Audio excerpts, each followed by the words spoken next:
श्रीगौरी वक्त्रपद्मार्का श्रीविघ्नेशा गजानना उत्तिष्ठ सुरसम्पूज्या त्रैलोक्यं पालनं कुरु श्रीगौरी वक्त्रपद्मार्का श्रीविघ्नेशा गजानना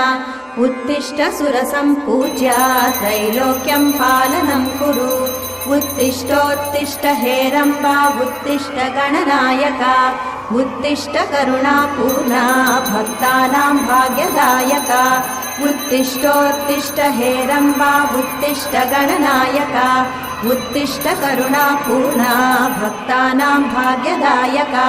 श्रीयाकुवाहन शिवात्मज दिव्यगात्रा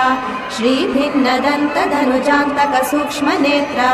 सर्वार्तिदुःखशमना फणिराजसूत्रा देवा गणेश्वर विभो तव सुप्रभातम्।